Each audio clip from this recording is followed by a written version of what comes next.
Okay, welcome back everyone to Grockit's OGTV. Grockit, lower right hand corner. My name is Jim Jacobson, upper right hand corner. We're going through the 12th edition to the official guide to the test, lower left hand corner. And last time we left off, we finished up with question 219. We're close to the end of the problem solving section. We got up through 219 on page 184, so we're going to pick up with 220 and finish off these problem solving questions and then move on to data sufficiency. So we are page 184, number 220. So we have 12.5%, 20%, 25%, 50%, and 75%.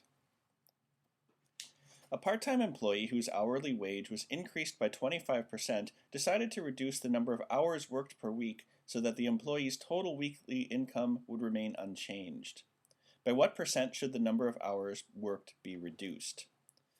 So this is a case where I really feel like the official guide's explanation, while thorough and useful, is actually more than what you need. An important thing to remember here is that the hours worked that somebody works in any week, assuming that they are an hourly employee, hours times their wage equals their money.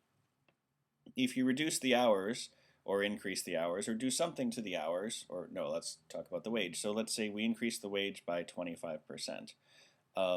So hours times 1.25 times the wage equals. That's the same thing as increasing 1.25 times hour times wage.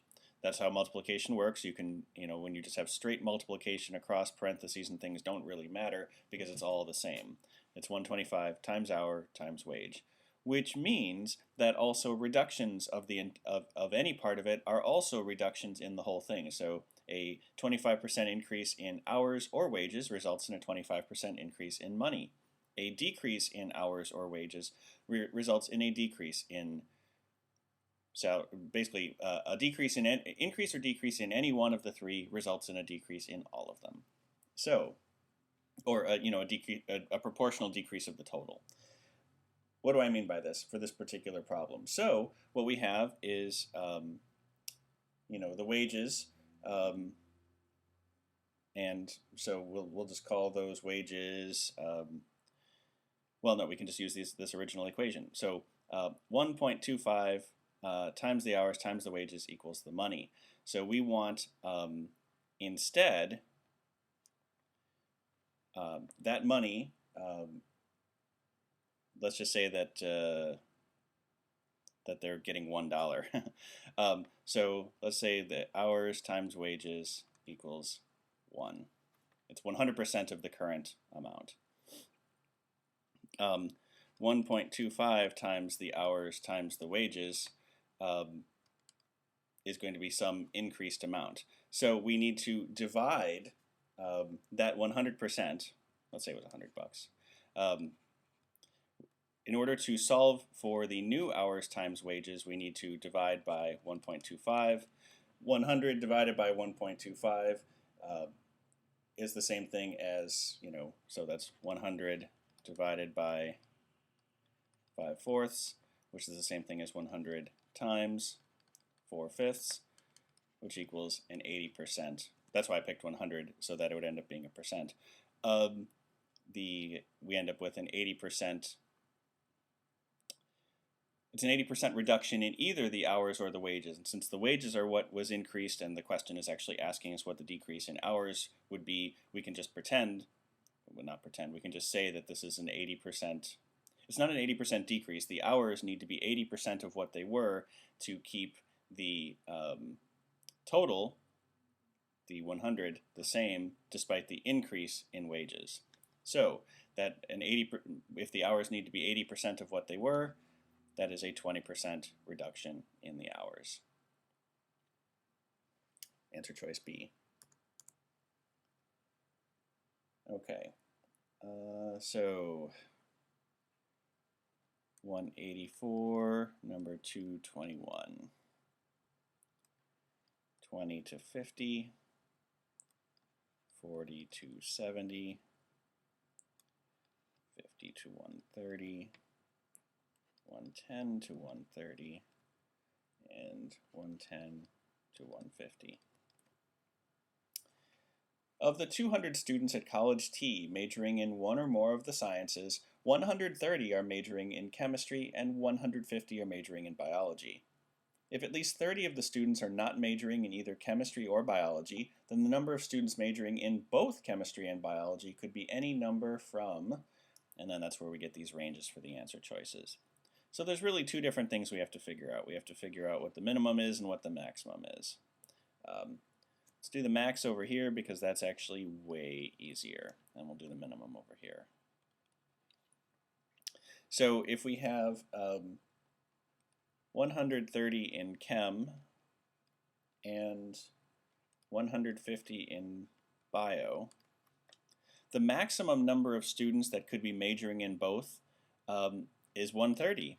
Because we can't have more students majoring in both chemistry and biology than we even have majoring in chemistry. So it could be that all 130 in chemistry are majoring in both chemistry and biology, or some number less. But we can't have more people majoring in both than the total in chemistry, which includes those who are majoring only in chemistry and those who are majoring both in chem and bio.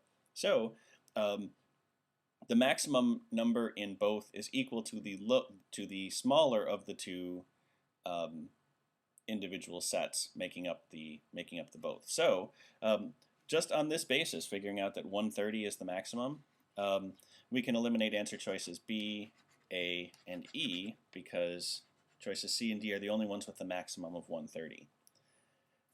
The question of the minimum is different and it's a little bit more complicated. So we have 200 students to start with. We also find out that 30 students are majoring neither in chemistry nor biology.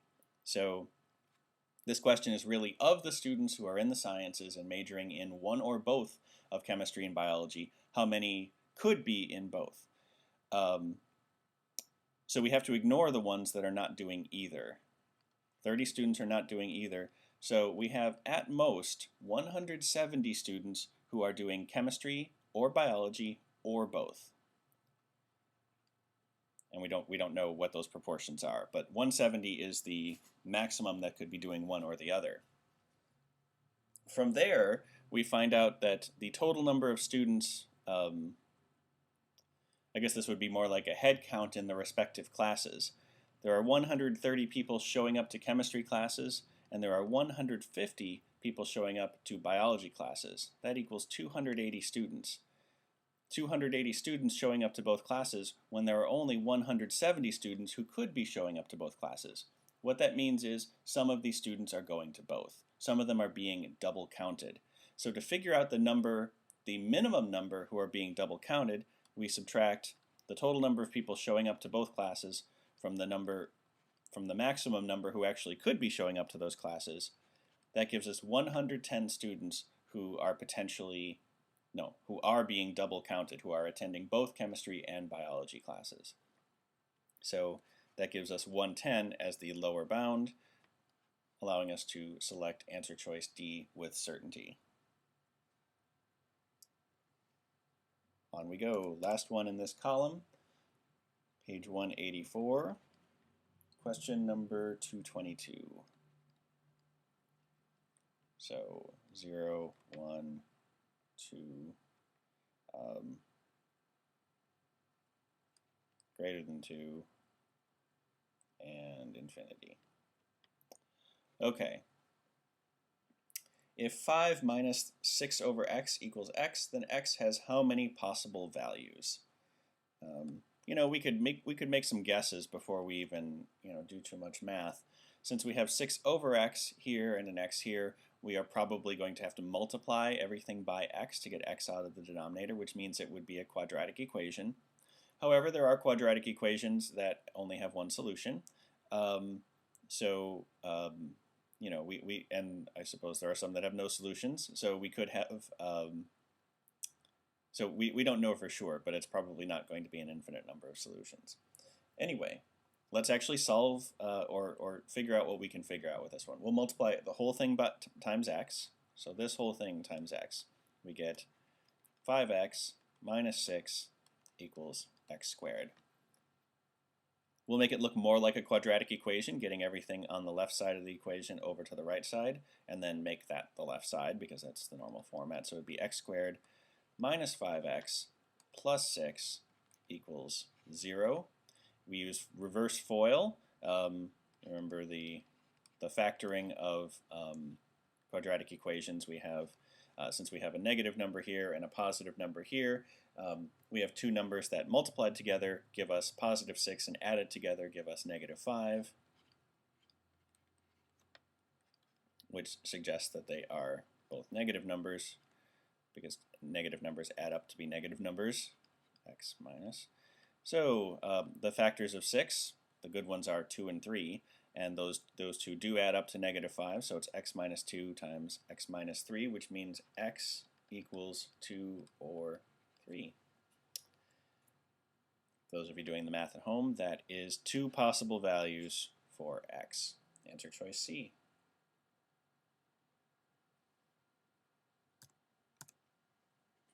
Next column, page 184. Question number 223.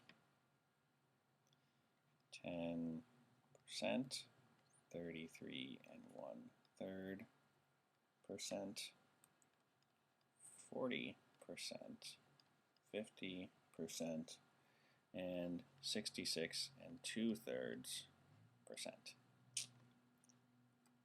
So seed mixture X is 40% ryegrass and 60% bluegrass by weight. Seed mixture Y is 25% ryegrass and 75% fescue.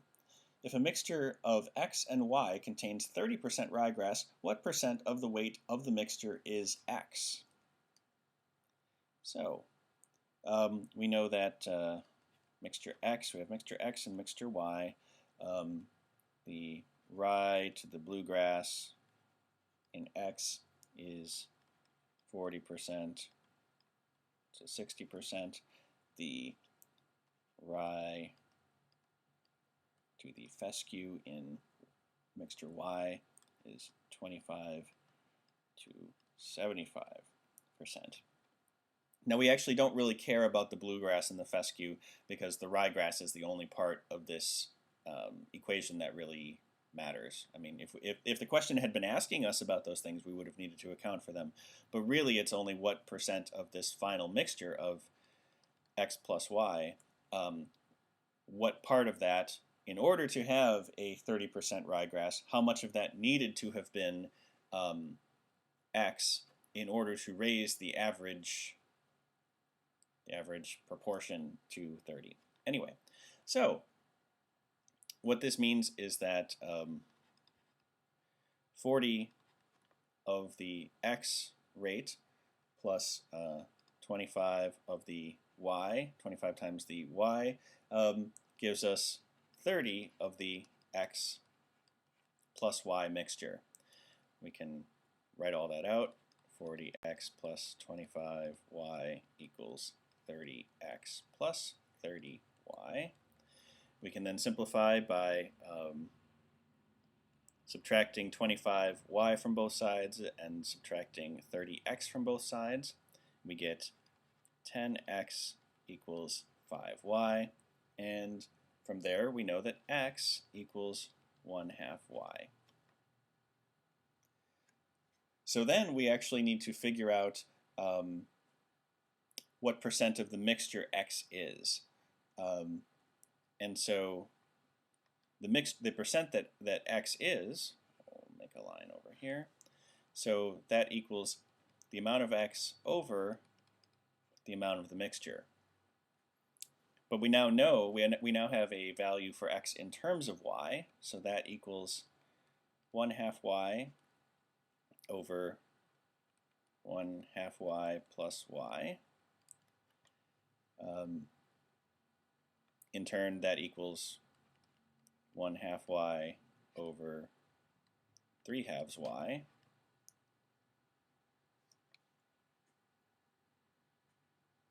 And if that's basically, we can subtract a y or divide a y out of the whole thing.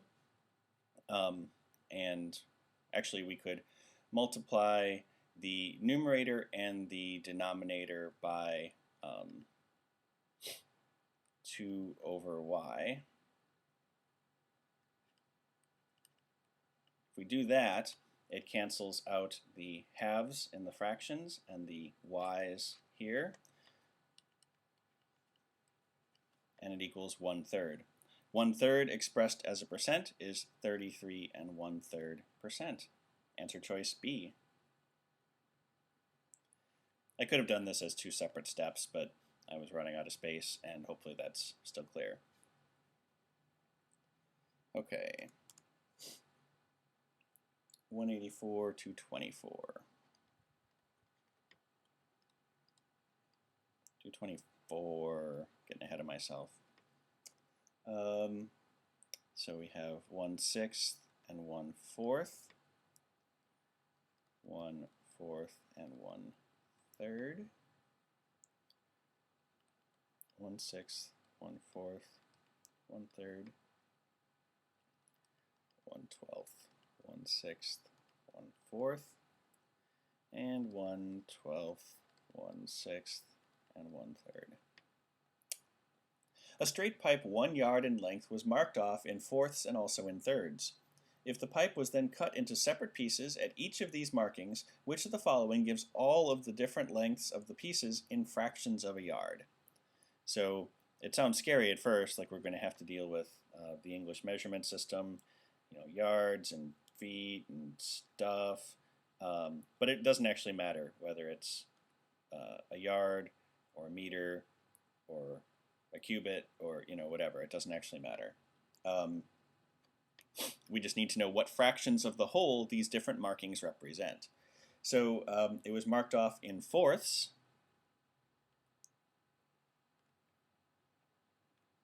And then it was also marked off in thirds. So this is 1/4, this is 1/3, this is the halfway mark, this is the 2/3 mark, this is the 3/4 mark. There. Okay. And so the question is, how long are each of these sections of the pipe? The easy ones here, since there's nothing between 1/4 and the end, this one is 1/4. We also know that since there's nothing between 3/4 and the end, this one is also 1/4 in length. We can cross off any answer choices that don't have 1/4. In this case, it's only E, but we can cross that one out. Then we need to figure out the distances between these individual parts. We can just simply subtract them. So 1/3 minus 1/4 will be the distance right here. So we'll call that, we'll letter them. A, B, C, and D are the ones we're worried about. B will be 1/2 minus that 1/3. C will be 2/3 minus 1/2. And D will be 3/4 minus 2/3. Of course, we are missing common denominators here, so we are going to have to do a little bit more. The common denominator in choice A, and actually in choice D, is going to be 12ths. So that equals 4/12 minus 3/12. 1/12. And actually, I mean, right there, we can already tell what the correct answer is because there's only one answer choice that has 1/12 in it. But let's just pretend like we didn't see that right away. Well, no, I mean, we don't want to, on the real GMAT, whenever you are able to find something that determines the real answer without a doubt, without doing the rest of the math, unless you have a lot of problems where you find that you mistakenly identify something as eliminating all other answer choices, if you're consistently right, get in the habit of just choosing the answer and moving on. It will save you more time for the quantitative and verbal section in general. Anyway, we are going to continue with the problem here. 1/2 minus 1/3, the common denominator will be 6ths, and of course the answer choice gave that away. So this is 3/6 minus 2/6 equals 1/6. And of course, the halfway line on this yard of pipe would also then be a mirror image, because the distance between the 1/2 and 2/3 will be the same as the distance between 1/2 and 1/3. So again, this one, math-wise, this one's actually 4/6 minus 3/6. Still 1/6 as the answer, but the math, the fractions came out a little bit differently. And 3/4, we already know the answer is going to be 1/12, but so this one is 9/12 twelfths minus 8/12 equals 1/12. So multiple ways you could arrive at the answer short of actually calculating A, B, C, and D, but if you have the time or want to be 100% sure because you have a history of perhaps making computational errors in situations like this, take the extra time, do the calculation, and get it right. You only get points on the test for questions you get right, not for things that you do the right way, more or less, but then make a mistake. So, anyway, answer choice D for question 224. Now we can move on to, oh no, I actually skipped and did 225. Oh no. Oh dear. Okay, so that previous question was actually 225, even though I rewrote it as 224. Yeah, I'm cool. Okay, so this one really is going to be 224. This time I mean it. Sorry about that. Anyway, 224. Oh, and I actually have to write stuff out. Even when n is even, we have, I'm leaving out the only because I'm just going to assume it. Even when n is odd, odd when n is odd,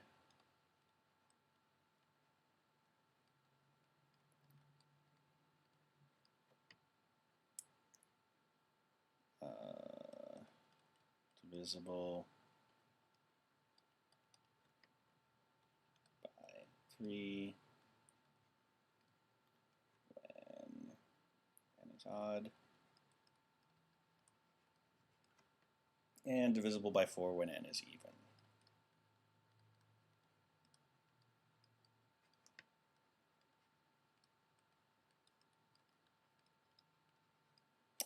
Okay. So, if n is a positive integer, then n times n plus 1 times n plus 2 is what? So we have n plus 1, n plus 2. Okay, so, right.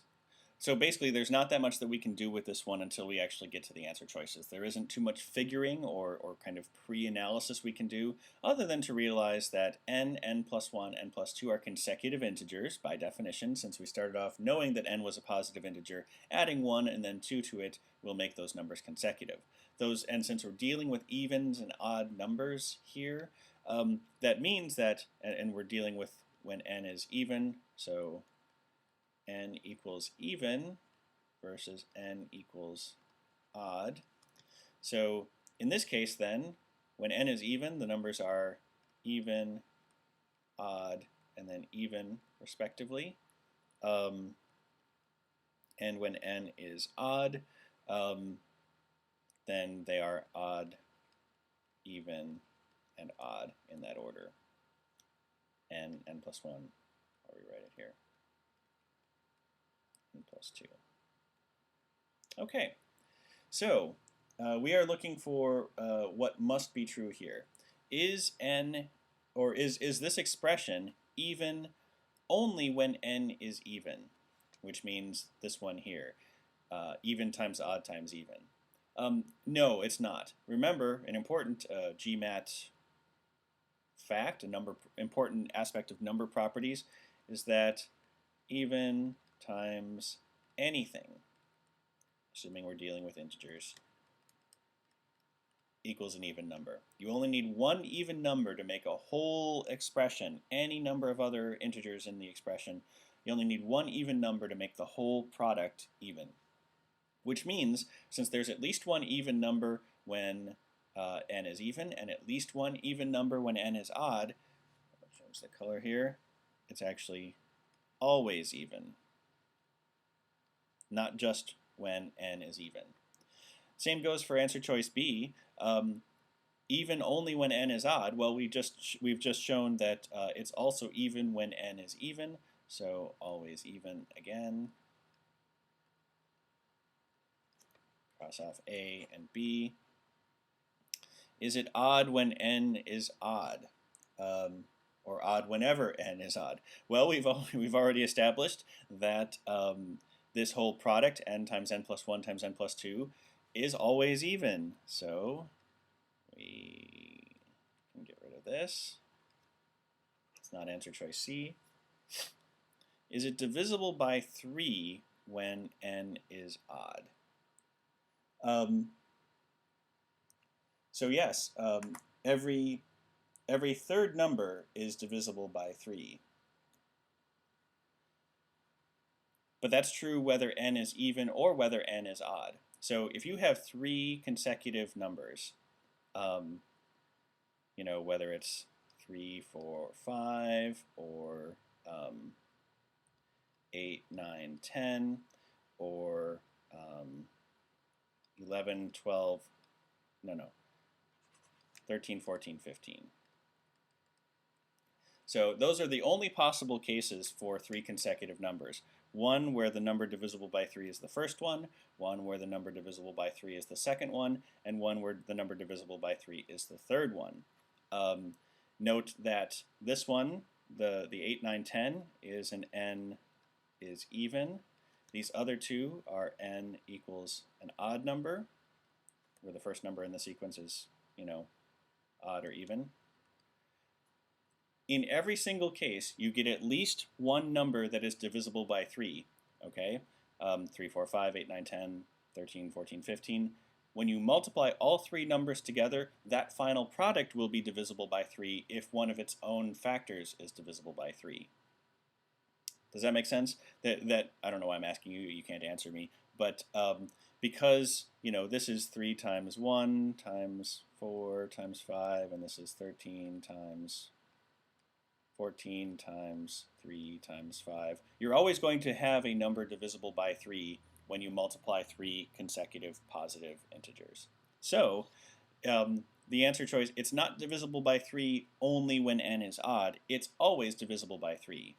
So always over 3. Okay, not answer choice D. So then the question is, I mean, obviously choice E is the only one that's left. Divisible by 4 when n is even. Let's talk about why that is. So when n is even, you have 2 even numbers. And an even number, by definition, has 2 as a factor. So in this case, with 3 consecutive integers, n is going to be 2 times something. The second number is going to be, you know, something else, and then the third number will also be 2 times something, a different something. And this whole product, 2 times something times n plus 1 times 2 times something, that has 4 as one of its factors.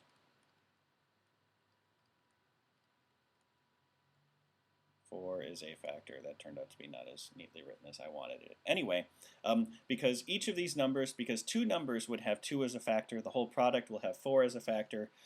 Therefore, it will be divisible by 4 when n is even, whenever n is even. Answer choice E.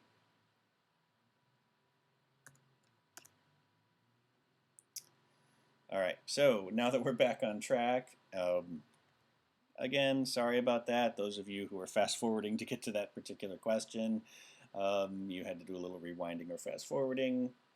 I guess that's the miracle of video. Anyway, number 226. 98765. 98765. So if 0.0015 times 10 to the m divided by 0.03 times 10 to the k equals 5 times 10 to the 7th, then m minus k equals one of these fine answer choices. So 0.0015 times 10 to the m divided by 0.03 times 10 to the k equals 5 times 10 to the 7th. Okay. So the first thing we want to do is get our left side of the equation looking a little bit more familiar and consistent. Let's get everything into the exponents and out of the decimals. So to remove the decimals, we multiply by we represent the leftward shift of the decimal point by negative exponents. So because we have to move the decimal point 4 places to the right on 0.0015, that's the same thing as 15 times 10 to the m minus 4. If we were to put that minus 4 back into decimal, we would have to move the decimal point 4 places back to the left. So it's 15 times 10 to the m minus 4, and we can do the same thing with this one. That's 15. It's 3 times 10 to the k minus 2, because we had to move the decimal point 2 spaces, equals 5 times 10 to the 7th. Okay, then this one, we can separate out these two multiplying things here. This is the same thing as 15 thirds times 10 to the m minus 4 over 10 to the k minus 2 equals 5 times 10 to the 7th. 15 divided by 3 equals 5. And remember, when you have x to the a over x to the b, same base, different exponents, that equals x to the a minus b. So we can convert this. This is 5 times 10 to the m minus 4 minus k minus 2. Still equals 5 times 10 to the 7th. Now here we can recognize that since everything else is the same, really this exponent here, m minus 4 minus k minus 2, is equal to 7, okay? Because 5 times 10 to this one thing equals 5 times 10 to this other thing. And we can do some simplifying. This ends up being, well, I'll just rewrite it. M minus 4 minus k minus 2 equals 7. And so then, we get m minus k minus 2, because m minus 4 minus 2 is the same thing as m minus 4 plus 2. So minus 4 plus 2 gives us a negative 2 equals 7. Add 2 to both sides. M minus k equals 9. Answer choice A.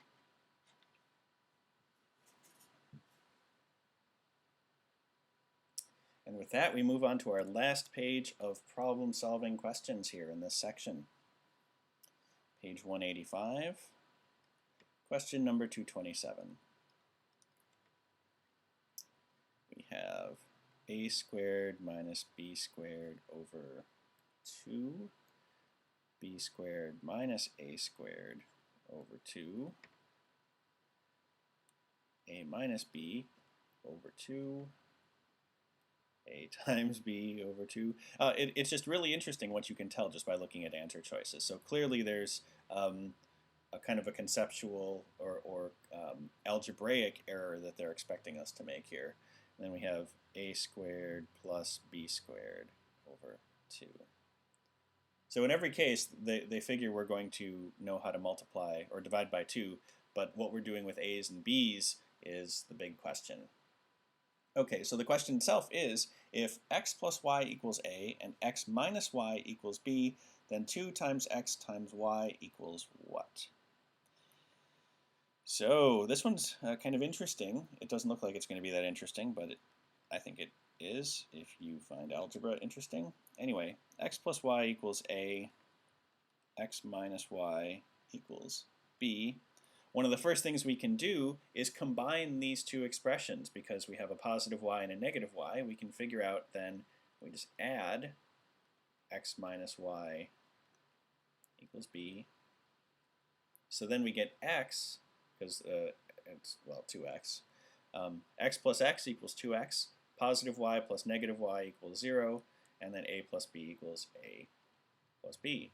Okay, so now we know what 2x is. Now we need to figure out, because remember we're trying to find 2xy. 2xy. And we have the 2x part, so now we just need the y part. That's a 2. So the a plus b is going to go here. We need to figure out what y is. We also know then that x plus y equals a. So let's do that again. X plus y equals a. And we can actually then say that, we know that x, from this expression over here, x equals a plus b over 2. We just divided the numerator, or divided both sides by 2 there. That equals x equals a plus b over 2. So we replace this value for x in this equation. So a plus b over 2 plus y equals a. Multiply the whole thing times 2 to get rid of this fraction here. So we get a plus b plus 2y equals 2a. We can subtract the a from both sides. We get b plus 2y equals a. And then we subtract b from both sides. 2y equals a minus b. And then divide by 2. Y equals a minus b over 2. So that's pretty cool.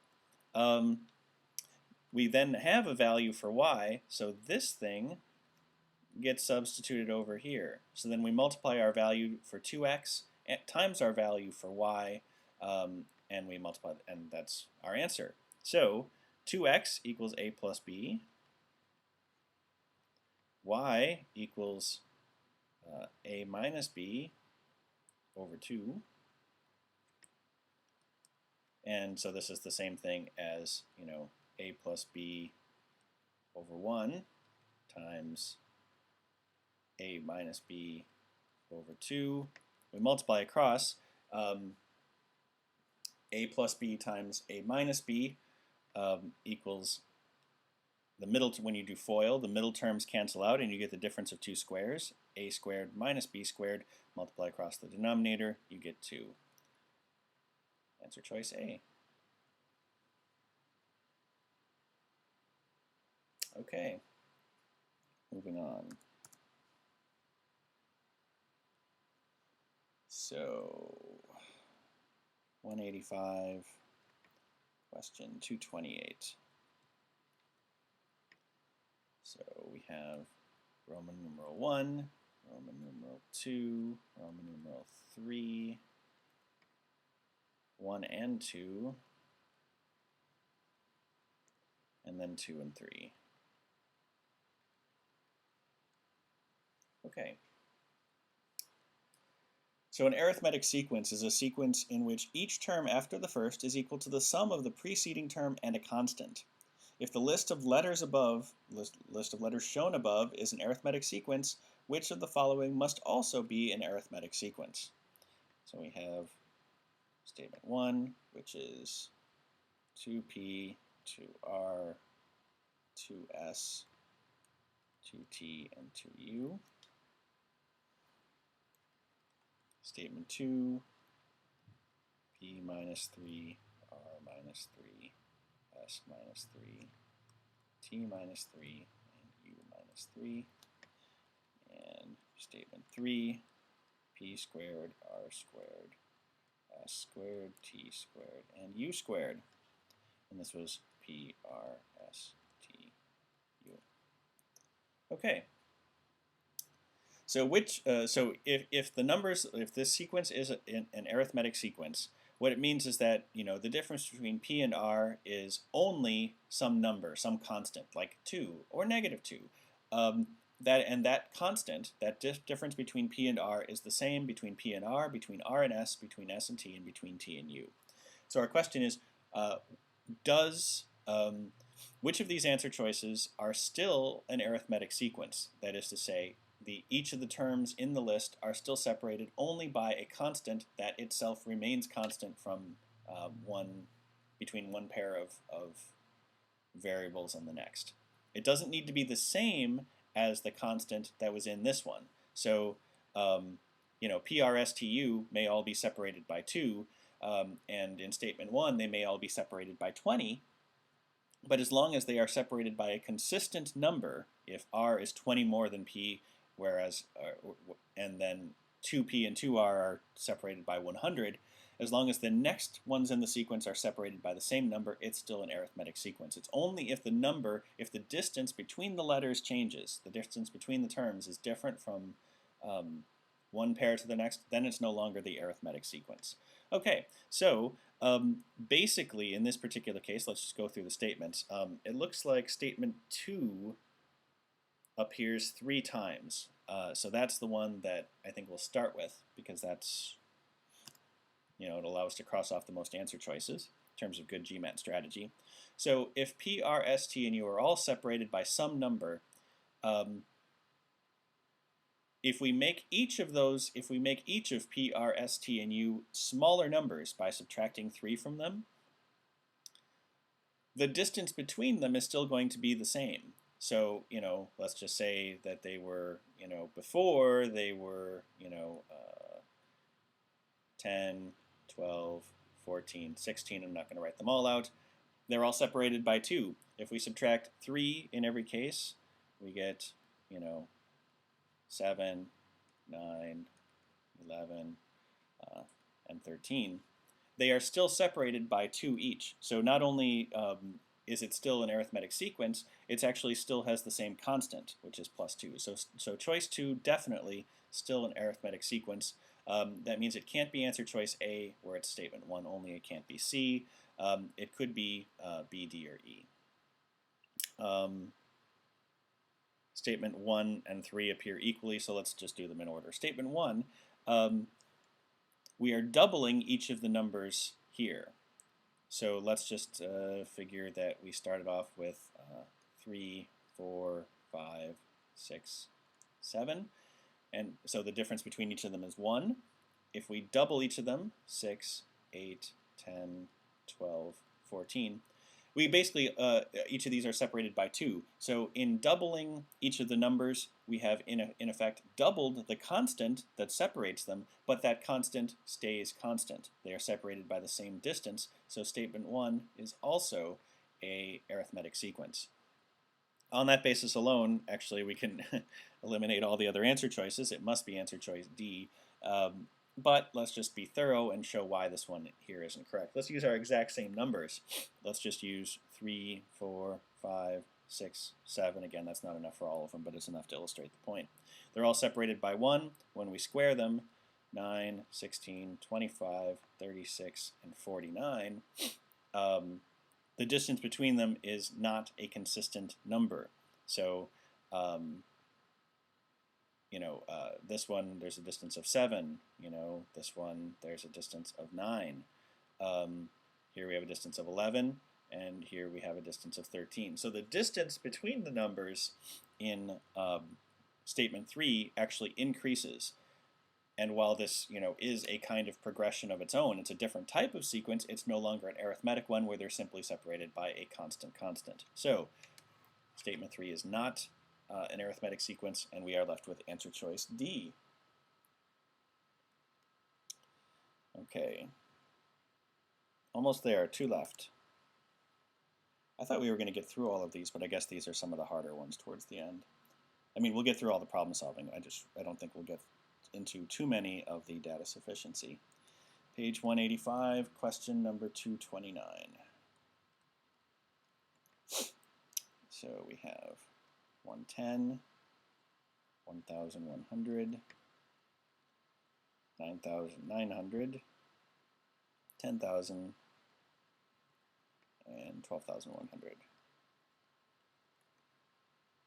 Right triangle PQR is to be constructed in the xy plane so that the right angle is at P and PR is parallel to the x-axis. The x and y coordinates of P, Q, and R are to be integers that satisfy the inequalities x is between -4 and 5 inclusive, and y is between 6 and 16 inclusive. Y or x is greater than or equal to -4, less than or equal to 5, y is greater than or equal to 6, less than or equal to 16. How many different triangles with these properties could be constructed? So this one is really kind of a permutation question. We don't actually have to do a diagram on this one, but I think it might help illustrate the point better. And that is, in fact, part of my job. So, 1, 2, 3, 4, 5. And I'm not going to do this to scale because it has to go up to 16, which, 2, 4, 6, 8. So I'll make the x-axis go up, or the y-axis go up in 2s. So it all fits.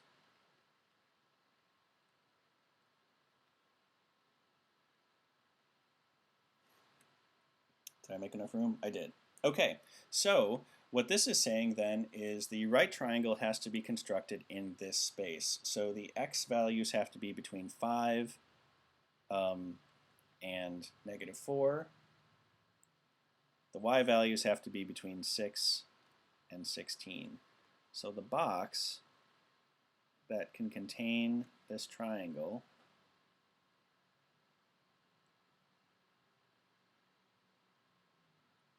looks something like that.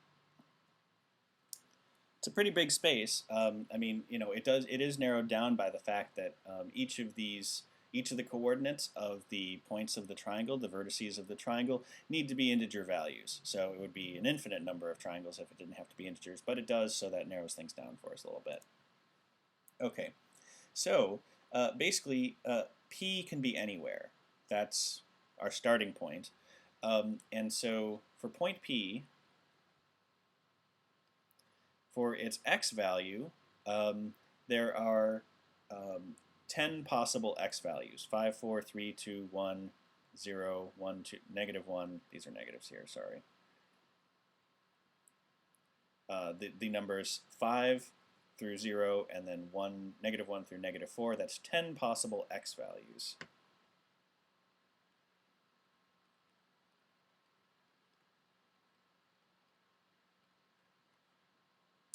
And even though I did the y-axis in coordinates in units of 2, the odd numbers are also possible for y. The difference between 6 and 16, there are 11 possible y values.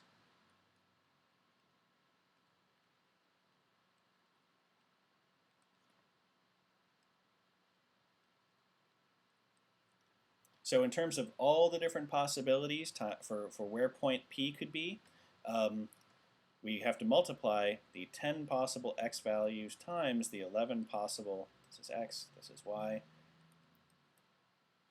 They're equal 110 possible points in this. I started pointing to my computer screen, which of course you couldn't see. Anyway, there's 110 possible coordinates in this box, this 10 by 11 box. This is a 10 by 11 box. And if you were to draw the grid in, including all the points along the box, there would be 110 grid points on this one. Any of those could be where point P is. So this is going to be a relatively big number. So, but it gets narrowed down because PR, so point R, needs to be parallel to the x-axis. It says so right in the problem, which means that we don't have any options at all for the y value. So, let's just say P is here, R has to be a straight line from it. And it can be in either direction, but it can't be at where point P is itself, so that even excludes that one x value for point P. So it'll have the same y value as P to be parallel to the x-axis, and we have to eliminate the possible, it can't be on the same point as point P, otherwise we won't have a triangle. So it will have the same y value as P, and there are only 9 remaining x values. That's an E.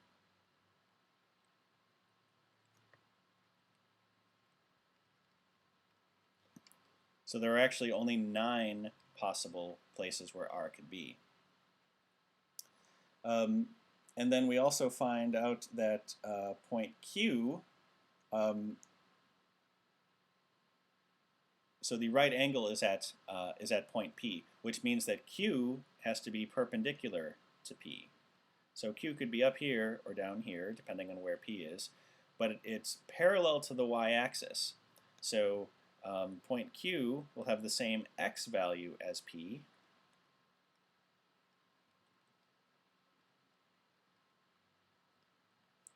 and that leaves 10, because there were 11 possible vertical points, one of which is occupied by P, so 11 minus 1 gives us 10 remaining y values. And so to solve for this one, we just multiply all of the different possibilities together. We have 110 places that P could be, 9 places that R could be, and 10 places that Q could be. All those multiplied together equals 9,900. Answer choice C. And I better hurry up if I want to get this last one done today. Okay, I guess we're not moving on to data sufficiency today. This will be the last one, but we are finishing problem solving today, and you were there to see it. Question 230, we have 3 halves, 5 halves, 3, 4, and 5. So the value of 2 to the negative 14th plus 2 to the negative 15th plus 2 to the negative 17th plus 2 to the negative 16th plus 2 to the negative 17th is how many times the value of 2 to the negative 17th. Yikes, huh? Let's just get that down in real. So 2 to the negative 14th plus 2 to the negative 15th plus 2 to the negative 16th plus 4 of them, yeah. 2 to the negative 17th divided by 5 is some number of times 2 to the negative 17th. So we'll just call it x. 2 to the negative 17th x. That's the how many times that first expression is times 2 to the negative 17th. Logical first step would just be to divide by 2 to the negative 17th so we can get x by itself. So we get x equals 2 to the, kind of a pain to rewrite it every time, but I guess that's my job. So it's that divided by 5 divided by 2 to the negative 17th. And remember, 2 to the negative 17th equals 1 over 2 to the 17th. So 1 over 2 to the negative 17th is the same thing as 2 to the 17th. So this equals that expression again, 2 to the negative 14th plus 2 to the negative 15th plus 2 to the negative 16th plus 2 to the negative 17th over 5 times